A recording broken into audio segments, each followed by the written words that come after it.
Uno de los principales desafíos científicos de nuestra época es entender el cerebro humano. Uno de los principales actores en esta empresa es el profesor Joseph Le Doux, de la Universidad de Nueva York. Él ha sido pionero en el estudio de la emoción en animales y en los humanos. En este programa tenemos el privilegio de tener una entrevista con este distinguido colega desde su laboratorio de Nueva York. Why emotions are important? Well, in many ways, we are our emotions. Our pleasures in life, our fears, our hopes, our dreams, everything important to us involves our emotions. So it's very important that we understand how these passions in us work. The ancient Greeks called emotions passions, and to this day we still think sometimes of our emotions as tying us to our animal ancestors, which they do. We have hunger and fear and sex drives and so forth. But at the same time, the emotions are also what make us unique in the animal kingdom, what makes us human. So emotions are really everything. They are what tie us to our past as a species, but also what make us unique as a species. So they're very important that we understand how they work. Among all emotions, why is fear particularly relevant? Well, there's, any other emotional state besides fear can be postponed. So you can put off the pleasure of eating, the pleasure of sex, the pleasure of a nice bottle of wine. All of those things can be postponed until the appropriate time. But you can't ever postpone a situation where you're in danger. You have to respond to danger immediately, or there won't be anything else to respond to. So fear always pretty much trumps every other emotion. People do all sorts of risky things in terms of sexual behavior.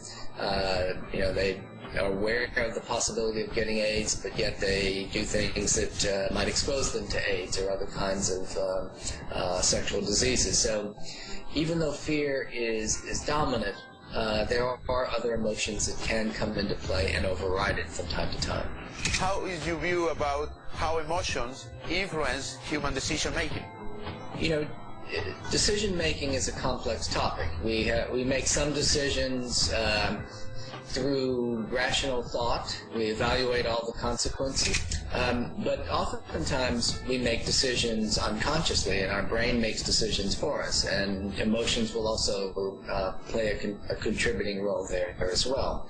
So we may decide to perform some behavior, not because we've decided that that's the best thing to do, but because we're pulled in that direction by incentives and other kinds of emotional stimuli that work unconsciously and that set our brain into a state where different kinds of priorities are altered by the emotional arousal that's present. So one thing emotion and motivation do is they change priorities in the brain.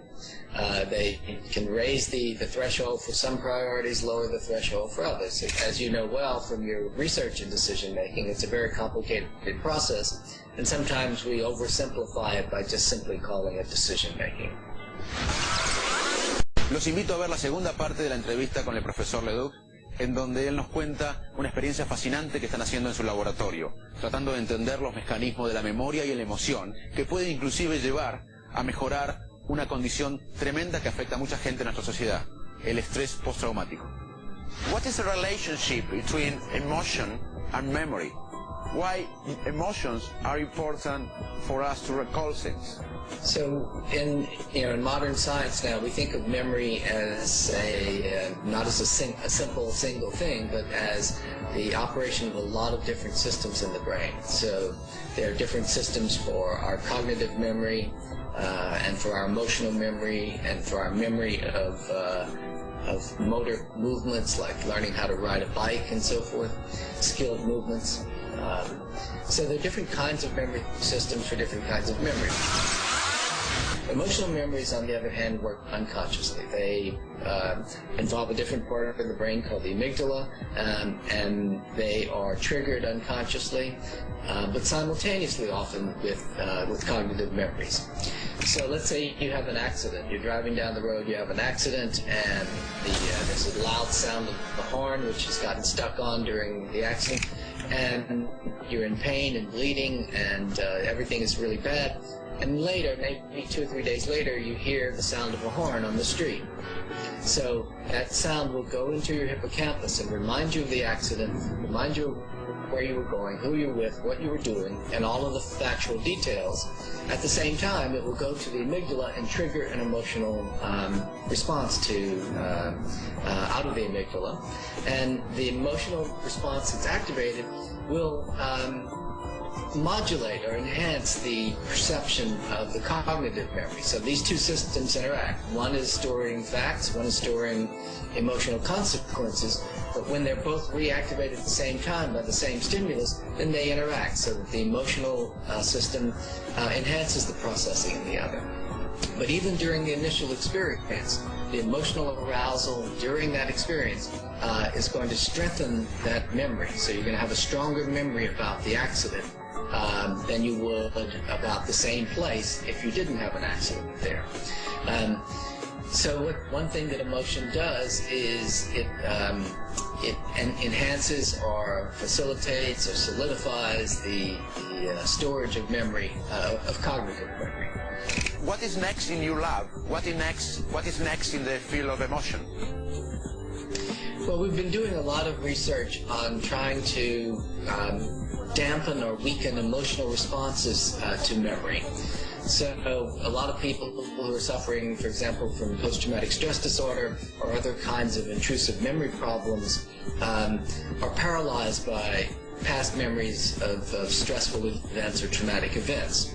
So our rat research has given us clues as to about how we might be able to weaken these emotional memories. So we're not trying to erase memory in the big sense or in the usual sense of the word, or the cognitive memory, but instead we're trying to erase or dampen the emotional component of the memory that I just described.